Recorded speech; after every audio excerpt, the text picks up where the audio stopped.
Irmãos, eu quero falar sobre esse assunto hoje, crescendo na graça e no conhecimento. É uma sequência dos nossos estudos do livro de Hebreus. E hoje nós vamos falar, se der tempo, Hebreus 5, de 1 a 14. Se não der tempo, eu vou falar até o 10. Aí de 11 a 14 eu fico para a próxima. Mas vamos ver se o Senhor nos dá tempo suficiente para isso, considerando que hoje nós temos ceia. Então, se o tempo ficar muito apertado, eu prometo que eu paro no versículo 10. E aí, no próximo estudo, eu faço do 11 ao 14. Então, vamos lá. Hebreus, capítulo 5, versículo de 1 a 14, diz assim: Porque todo sumo sacerdote, sendo tomado dentre os homens, é constituído nas coisas concernentes a Deus, a favor dos homens, para oferecer tanto dons como sacrifícios pelos pecados, e é capaz de condoer-se dos ignorantes e dos que erram, pois também ele mesmo está rodeado de fraquezas, e por esta razão deve oferecer sacrifícios pelos pecados, tanto do povo como de si mesmo. Ninguém, pois, toma esta honra para si mesmo, senão quando chamado por Deus, como aconteceu com Arão. Assim também Cristo a si mesmo não se glorificou para se tornar sumo sacerdote, mas o glorificou aquele que lhe disse: Tu és meu filho, eu hoje te gerei. Como em outro lugar também diz: Tu és sacerdote para sempre, segundo a ordem de Melquisedeque. Ele, Jesus, nos dias da sua carne, tendo oferecido com forte clamor e lágrimas, orações e súplicas a quem podia livrar da morte, e tendo sido ouvido por causa da sua piedade, embora sendo filho, aprendeu a obediência pelas coisas que sofreu, e tendo sido aperfeiçoado, tornou-se o autor da salvação eterna para todos os que lhe obedecem, tendo sido nomeado por Deus sumo sacerdote, segundo a ordem de Melquisedeque. A esse respeito, temos muitas coisas que dizer e difíceis de explicar, porquanto vos tendes tornado tardios em ouvir, pois com efeito, quando devias ser mestres, atendendo ao tempo decorrido, tendes novamente necessidade de alguém que vos ensine de novo quais são os princípios elementares dos oráculos de Deus. Assim vos tornaste como necessitados de leite e não de alimento sólido. Ora, todo aquele que se alimenta de leite é inexperiente na palavra da justiça, porque é criança. Mas o alimento sólido é para os adultos, para aqueles que pela prática têm as suas faculdades exercitadas para discernir não somente o bem, mas também o mal. O final aqui ele pega pesado, né? Ele dá uma chuchada boa, né? Chama aqueles irmãos de crianças espirituais. E o título desse estudo é baseado em Hebreus 5,14. Crescendo na graça e no conhecimento. Já fazendo uma aplicação, essa bronca é para nós também, tá? É para cada um de nós. É para cada um de nós deixarmos de ser crianças espirituais e sermos adultos. Pararmos de nos alimentar com o leitinho e começar a comer alimentos sólidos. Porque, tendo em vista o tempo decorrido, tem muito crente que parece que não cresce. Continua sempre precisando que explique de novo as mesmas coisas. Pois bem, no versículo 16 do capítulo 4, diz assim lá: para nós nos achegar confiadamente ao trono da graça, para recebermos misericórdia no tempo oportuno. Esse versículo nos mostra que o trono da graça, ele tem misericórdia que não acaba nunca. Então esse acesso é para cada um de nós, para cada um de você que crê e busca no Senhor, que precisa do Senhor, que busca essa misericórdia no trono da graça. Tem misericórdia lá, irmão, para quem quiser. Tem misericórdia, é uma fonte inesgotável de misericórdia que existe no trono da graça. O Senhor Jesus Cristo transformou esse tribunal, como eu disse no último estudo, transformou o tribunal em trono de graça. E isso ele fez de graça para nos salvar de graça para pessoas como eu e você, que não merecemos a graça. E esta afirmação nos dá a garantia de que esse estoque de misericórdia, ele é muito grande. Pois bem, este versículo é uma ligação que ele faz com o capítulo 5, onde ele começa a tratar de algumas semelhanças entre os sumos sacerdotes do Antigo Testamento com o sumo sacerdote único, que é Jesus Cristo. Então nós podemos falar dos sumos sacerdotes versus o sumo sacerdote. Muitos do Velho Testamento contra um do Novo Testamento, que é o único sumo sacerdote. E Arão, ele serve como modelo, porque ele foi o primeiro sumo sacerdote. E eu quero fazer algumas semelhanças entre esses sumos sacerdotes e Cristo. E depois eu quero fazer um contraste que ele faz toda a diferença. Primeiro, todo sumo sacerdote, ele era tomado dentre os homens. Isso está lá no versículo 1, você pode acompanhar na sua Bíblia.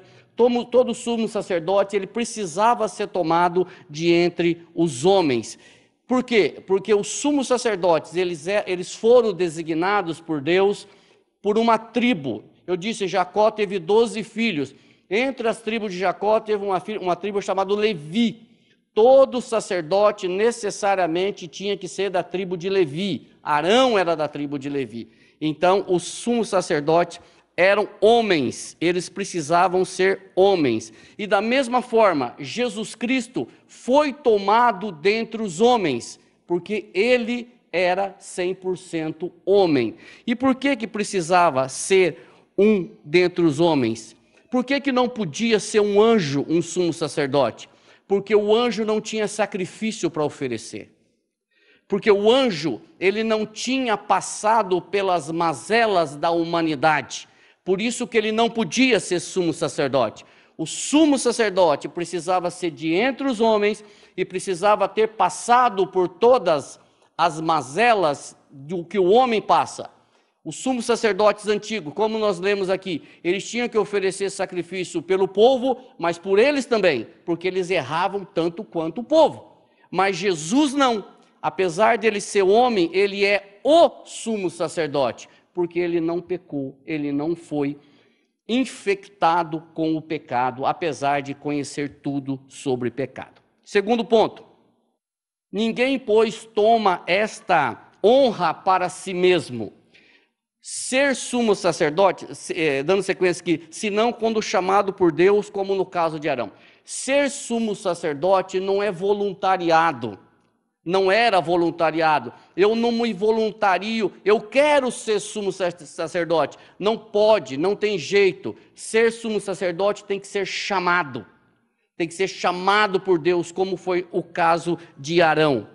E acontece que nós tivemos casos na Bíblia, histórias na Bíblia de, apesar de ter que ser chamado por Deus, haviam pessoas que queriam ser sumo sacerdote, e por isso eles faziam bobagem para querer esse cargo de sumo sacerdote. E a Bíblia nos fala de 3 pessoas, talvez vocês conheçam os nomes dessas pessoas, que eram da tribo. Um era da tribo de Levi, 2 era da tribo de Ruben, que queriam justamente exercer essa liderança. O nome deles é Corá ou Coré, Datã e Abirão. Nomes bem conhecidos, né? Está lá em Números, capítulo 16, que diz assim, Corá ou Coré, olha a genealogia dele, filho de Izar, filho de Coate, filho de Levi. Percebe? Ele era da tribo de Levi, portanto, sacerdote. Tomou consigo a Datã e Abirão, filhos de Eliabe, e Aon, filho de Pelete, filho de Ruben. Percebe do que nós estamos falando aqui? Quem era Levi? Os sacerdotes vinham da tribo de Levi. Quem era Ruben? Ruben é o primeiro filho de Jacó, o primogênito de Jacó. Portanto, era da poderia requisitar autoridade? Não. Por que não? Porque sacerdote não era da tribo de Rúben, sacerdote era da tribo de Levi. Mas, olha o que diz o versículo 3, perdão. Ajuntaram, Números 16, 3. Ajuntaram-se contra Moisés e contra Arão, e lhes disseram: basta! Toda a congregação é santa, e todos eles são santos, e o Senhor está no meio deles. Por que, pois, vos elevais sobre a congregação do Senhor? O que estava acontecendo aqui? Inveja pura, dor de cotovelo. Eles não estavam aceitando a liderança de Moisés, e eles não estavam aceitando o sumo sacerdote de Arão, o sacerdócio de Arão. Eles queriam exercer a primazia. Ué, afinal de contas, Corá era da tribo de Levi. Então ele é sacerdote, só que Deus chamou Corá para ser sacerdote e não sumo sacerdote. Corá foi, junto com os outros sacerdotes, ele tinha que cuidar do templo. O que é cuidar do templo? Lavar o templo, receber todos os animais que vinham para o sacrifício, cortar os animais, aspergir o sangue, limpar toda aquela sujeira, cuidar de todo o entorno do templo e quando desse conta, desse tempo, cantar. Louvar o Senhor. Agora você imagina o seguinte: o sacrifício era feito de segunda a segunda, um monte de animais eram trazidos, e o sacerdote é que cortava todos aqueles animais, é que fazia os sacrifícios. Então tinha muito trabalho para ser feito. O Senhor chamou Corá para isso, e não para oferecer o sacrifício, que esse é o trabalho de Arão. Então eles não aceitavam esse tipo de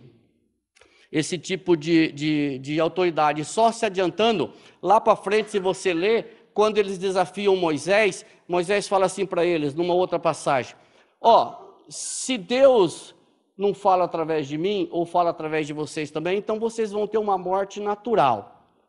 Agora, se Deus me chamou para esse trabalho, parafraseando, vocês vão ter uma morte excepcional. E a Bíblia diz que a terra se abriu e eles desceram vivos. Só isso aconteceu. Entendeu? Então, o que a gente fala?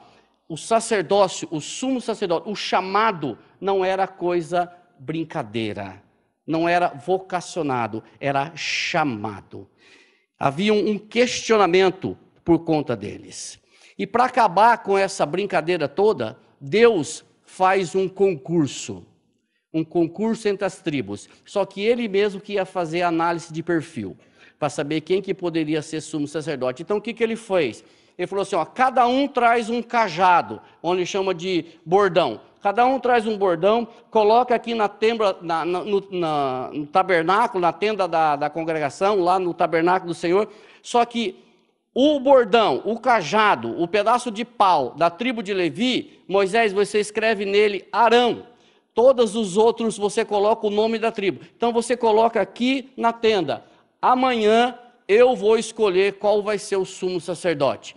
E se você olhar lá a Bíblia em Números capítulo 17, de 1 a 5, depois 8, você vai ver que no outro dia, a hora que Moisés entra na tenda, o cajado de Arão tinha florescido. Ele tinha virado árvore. E mais que isso, o versículo 8 diz assim, no dia seguinte, quando Moisés entrou na tenda do tabernáculo, viu que a vara de Arão pela tribo de Levi havia florescido, os botões haviam surgido, as flores haviam desabrochado e produzido amêndoas. Só isso, numa noite. Agora você imagina se um pedaço de pau seco florescer e dar amêndoas. Isso significava o quê? Que Arão tinha sido escolhido. Por isso que a Bíblia fala que dentro da Arca da Aliança tinha 3 coisas. Tinha a tábua da lei, tinha um pouco do maná e tinha o cajado de Arão que floresceu. Esse é o cajado de Arão. Esse é o sinal que Deus tinha dado para quem ele ia escolher. Ou seja, Arão tinha sido escolhido porque o cajado de Arão tinha florescido. Aí os outros cataram os seus cajados e foi todo mundo embora. Muito bem. Da mesma forma que Arão não se intitulou sumo sacerdote, mas foi designado por Deus, Jesus também não se declarou sumo sacerdote. mas ele foi constituído sumo sacerdote pelo Pai. Hebreus 5, 4 a 6 diz isso daí. Ninguém, pois, toma esta honra para si mesmo, senão quando chamado por Deus, como aconteceu com Arão. Assim também, Cristo a si mesmo não se glorificou para se tornar sumo sacerdote, mas o glorificou aquele que disse: tu és meu filho, eu hoje te gerei. E como em outro lugar também diz: tu és sacerdote para sempre, segundo a ordem de Melquisedeque. Interessante que esses dois textos aqui, tu és o meu filho, eu hoje te gerei, e tu serás sacerdote para sempre, segundo a ordem de Melquisedeque, estão justamente em dois salmos. O primeiro está no Salmo 2,7 e o segundo está no Salmo 110,4. E aqui tem um detalhe: tu és sacerdote para sempre. Qual a diferença disso daqui para os outros sacerdotes? Os outros sacerdotes, ou sumos sacerdotes, morriam. Eles eram impedidos de continuar pela morte. Só que nenhum sumo sacerdote, quando chamado, recebia essa benécias, esse privilégio de dizer: você é sumo sacerdote para sempre.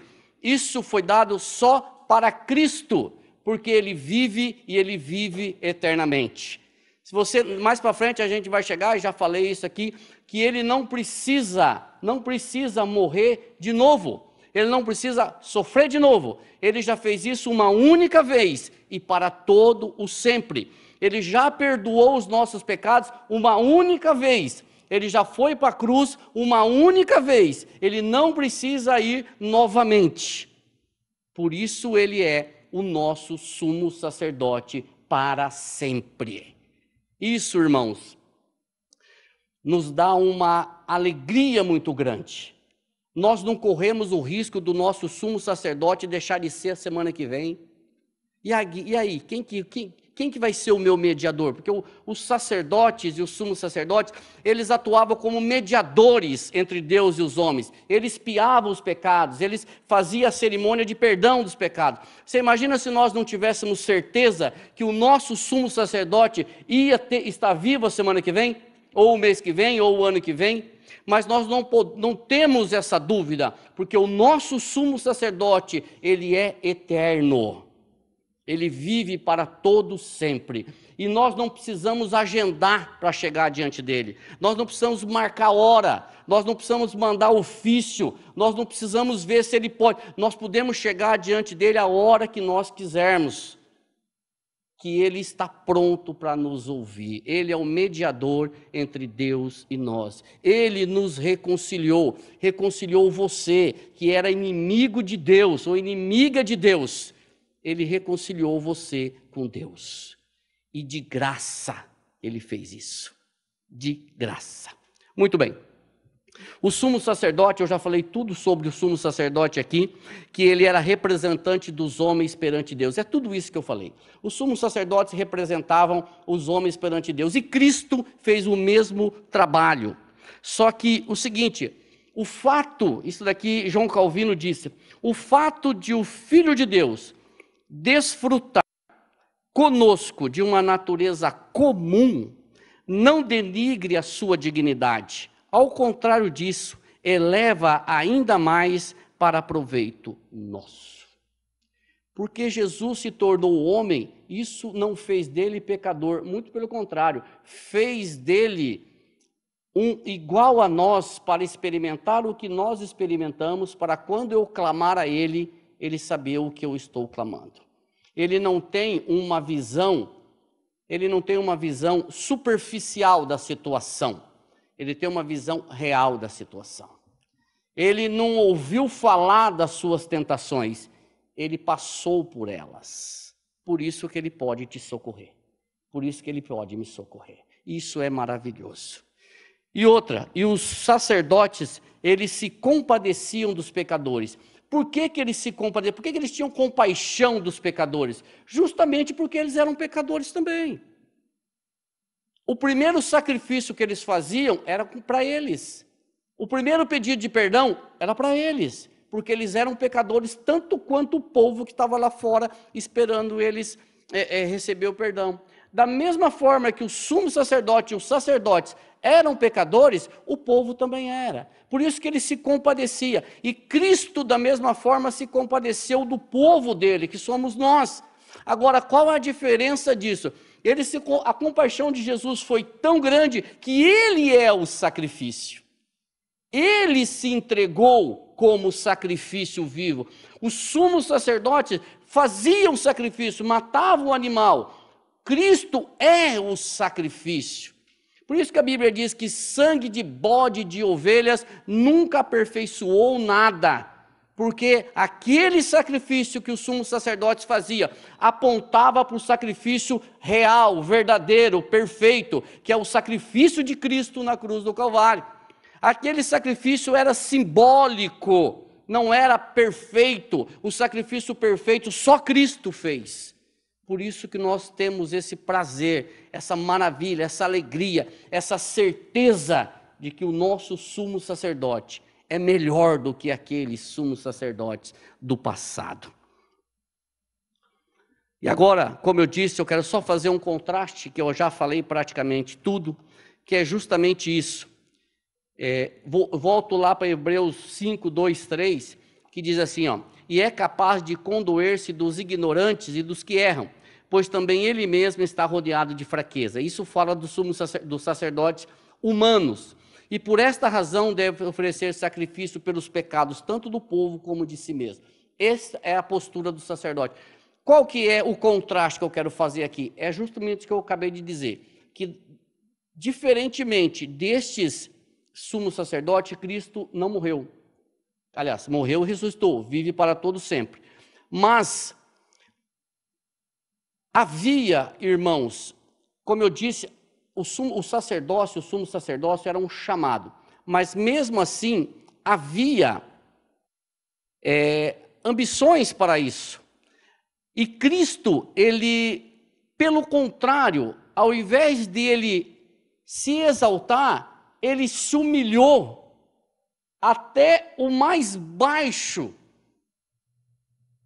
daquilo que ele poderia se humilhar, que é abrir mão da sua glória, é não querer, é não fazer conta, ou não, como é que eu vou usar a palavra?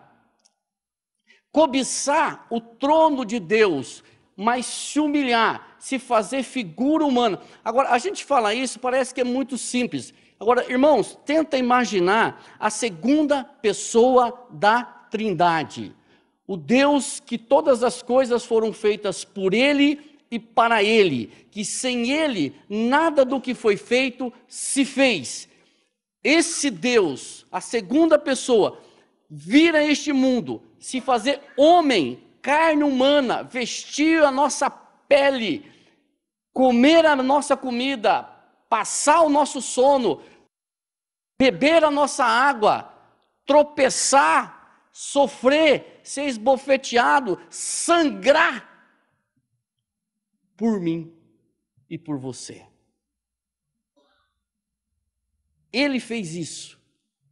Por isso que ele é o grande sumo sacerdote. Por isso que ele é o nosso Salvador e o nosso Senhor. Por isso que eu não preciso mais nada.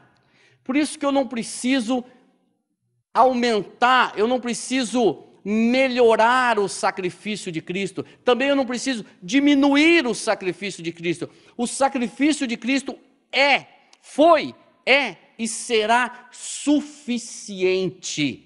Não há nada melhor, não há nada maior. Ele fez isso por amor de mim e por amor de você. Sabe, irmãos, isso é motivo para nós chorarmos. Esse motivo para nós rirmos. Esse motivo para nós glorificarmos, para nós aplaudirmos o Senhor. Porque foge a nossa compreensão, a minha pelo menos, foge. Como é que pode esse amor? Por uma tranqueira que nem eu. Pois é, e ele fez isso, por uma tranqueira que nem você também. Ok, dando sequência, Hebreus 5, de 7 a 10. Diz assim, ó: Ele, Jesus, nos dias da sua carne, tendo oferecido com forte clamor e lágrimas, orações e súplicas a quem o podia livrar da morte, e tendo sido ouvido, presta atenção nessa frase, irmãos, e tendo sido ouvido por causa da sua piedade, embora sendo filho, aprendeu a obediência pelas coisas que sofreu. E, tendo sido aperfeiçoado, tornou-se o autor da salvação eterna para todos os que lhe obedecem, tendo sido nomeado por Deus sumo sacerdote, segundo a ordem de Melquisedeque. Fácil. Ele, Jesus, nos dias da sua carne. O que significa isso? Isso fica claro que Jesus passou um período como nós. Nos dias da sua carne, demonstra que ele viveu aqui como nós. Ele passou pelas mesmas dificuldades, pelas mesmas provações que eu e você passamos.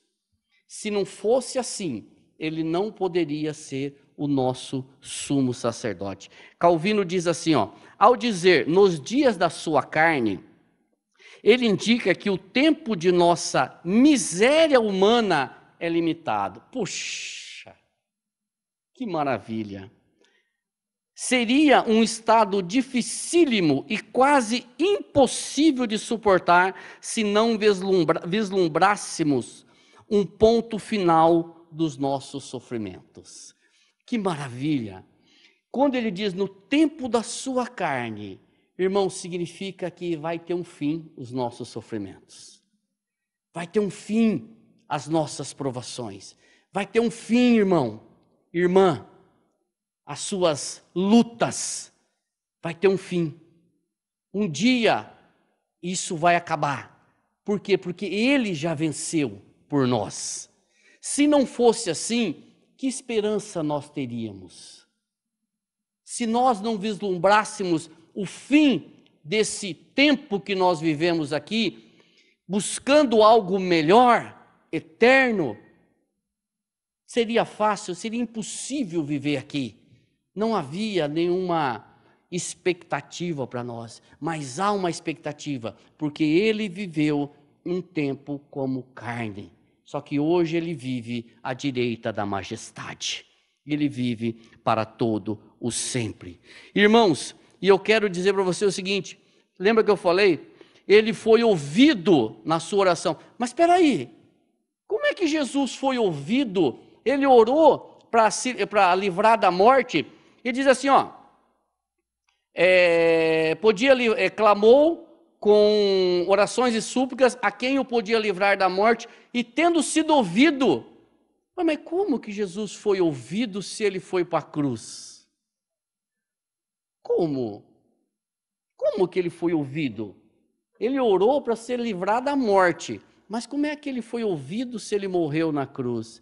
Irmãos, Jesus não estava orando para ele se safar da morte na cruz. A vitória de Cristo não foi na morte, mas na ressurreição. Ele foi ouvido quando o Pai o trouxe dos mortos no terceiro dia. Aí que foi a vitória de Cristo. Ele foi ouvido quando ele triunfou sobre a morte. Nós podemos falar, como 1 Coríntios 15, 55, onde está, ó morte, a tua vitória? Onde está, ó morte, o teu aguilhão? Pois o aguilhão da morte é o pecado, e a força do pecado é a lei, mas nós somos salvos graças ao Senhor Jesus Cristo, ou por intermédio do Senhor Jesus Cristo. A vitória de Cristo, irmãos, foi na ressurreição e não na morte. Ele passou pela morte, só que ele foi ressuscitado pelo Senhor. E aí foi aonde ele foi atendido na oração. O Senhor o trouxe de volta. E a Bíblia diz que nós fomos ressuscitados com ele. Se nós morremos com ele, nós fomos ressuscitados com ele. para uma nova vida. Romanos 6,6 diz isso, sabendo isto, que foi crucificado com ele o nosso velho homem, para que o corpo do pecado fosse destruído e não sirvamos o pecado como escravo. Irmãos, o nosso velho homem foi na cruz do Calvário pregado em Cristo, com Cristo, e quando ele foi ressuscitado, você, se crê, foi ressuscitado com ele para uma nova vida. Por isso que nós podemos dizer, já não sou eu mais quem vive, mas Cristo vive em mim. Hoje, Cristo vive em mim. E isso o nosso sumo sacerdote fez.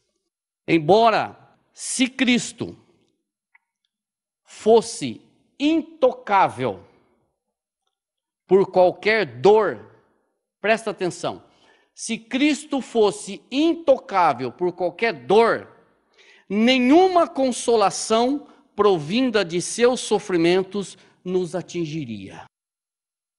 Se ele não tivesse passado por tudo o que eu e você passamos, então ele não entenderia, a consolação dele não nos atingiria. Agora, como ele sofreu muito mais do que qualquer um de nós, então ele sabe o que eu estou passando e o que você está passando. E ele pode nos socorrer. Aliás, ele nos socorre. O versículo 8 diz assim: embora sendo filho, aprendeu a obediência pelas coisas que sofreu. Aprendeu a obediência não significa que Cristo fosse pecador, mas que sua submissão na fornalha da cruz foi íntegra e evidente. Irmãos, ele passou ali naquela cruz, ele levou ali naquela cruz todos os pecados da humanidade. O sofrimento é o preço da obediência do Filho. Esse é a obediência. Ele renunciou sua própria vontade e entregou-se de tal modo ao Pai, que espontânea e voluntariamente enfrentou a morte, a qual tanto temia. Com isso, Cristo nos ensina até que ponto nós temos que ir. Até que ponto nós estamos dispostos a ir pelo Evangelho, por Cristo, pelo Senhor. Ele obedeceu e foi para a morte, e morte de cruz. Será que nós hoje vamos também? Nós morremos, estou falando literalmente. Será que nós hoje, nós confessamos, nós somos crentes suficientes para dizer não, eu não nego o meu Senhor por nada neste mundo. Pode apontar aí o que você quiser e pode fazer, eu não nego o Senhor Jesus. Ou será que na primeiro vento a gente já rapa fora e nega tudo? Irmãos, ele demonstra aqui até que ponto nós temos que ir, nós precisamos ir pelo Evangelho. Hebreus 5, 9 e 10 diz assim: e tendo sido aperfeiçoado, tornou-se o autor da salvação eterna para todos os que lhe obedecem. Aí eu vou perguntar para vocês, ele tornou-se autor da salvação para todo mundo? Não. A Bíblia diz para todos os que lhe obedecem. Para todos os que lhe obedecem. Isso demonstra que muitos não lhe obedecem. Muitos não querem. Muitos negam. Muitos desprezam. Mas todos os que lhe obedecem, ele oferece salvação. Todos os que, vamos falar o evangeliquez, todos que creem nele, todos que o receberam, todos que o confessam como Senhor e Salvador dele, ele se tornou o autor da salvação destes. Não é para todo mundo, mas é para todos aqueles que creem neles. E tendo sido nomeado, o versículo 10, por Deus, sumo sacerdote, segundo a ordem de Melquisedeque. Como eu disse no início, o sumo sacerdócio, ele não é voluntariado, mas ele precisa ser chamado. Esse Melquisedeque, Jesus amado, esse Melquisedeque é uma figura extremamente misteriosa na Bíblia. O autor vai falar dele detalhadamente no capítulo 7. Então nós vamos esperar até lá para falar dele. Mas nós só podemos adiantar um pouquinho que Melquisedeque, ele recebeu o dízimo de Abraão. Então, se ele recebeu o dízimo de Abraão, ele era maior que Abraão. E Jesus foi constituído sumo sacerdote segundo a ordem de Melquisedeque. Sabemos que Jesus não é da tribo de Levi, Jesus é da tribo de Judá. Da tribo de Judá não sai sumo sacerdote. Por isso que ele é um sumo sacerdote superior, porque ele foi constituído sumo sacerdote não pela ordem da tribo de Levi, mas pela ordem de Melquisedeque, que é superior a Abraão, superior a Levi, sem genealogia, ninguém sabe de onde veio, ninguém sabe para onde foi, ninguém sabe como morreu. Isso significa que se torna uma ordem de sumo sacerdócio eterno. Mas isso, sobre Melquisedeque, a gente vai falar um pouco melhor no capítulo 7. Mas é uma figura que demonstra que é um tipo de Cristo, porque a gente não sabe nada a respeito deste homem. A única coisa que nós sabemos é que Abraão pagou dízimo para ele quando voltou da morte dos reis que sequestraram Ló. Muito bem, vamos caminhando para o fim então. 11 a 14 diz assim: a esse respeito, a respeito de Melquisedeque, temos muitas coisas que dizer e difíceis de explicar, porquanto vos tendes tornado tardios em ouvir. Pois com efeito, quando devias ser mestres, atendendo ao tempo decorrido, tendes novamente necessidade de alguém que vos ensine de novo, guarde essa palavra, de novo, quais são os princípios elementares dos oráculos de Deus. Assim, vos tornaste como necessitados de leite e não de alimento sólido. Ora, todo aquele que se alimenta de leite é inexperiente na prática da justiça, porque é criança. Mas o alimento sólido é para os adultos, para aqueles que, pela prática, têm as suas faculdades exercitadas para discernir não somente o bem, mas também o mal. Eles não conseguiam entender o sacerdócio de Cristo segundo a ordem de Melquisedeque por um único motivo, porque eles tinham se tornado tardios em ouvir. Aqueles irmãos estavam sendo indolentes, preguiçosos, e não estavam entendendo aquilo que o autor estava falando.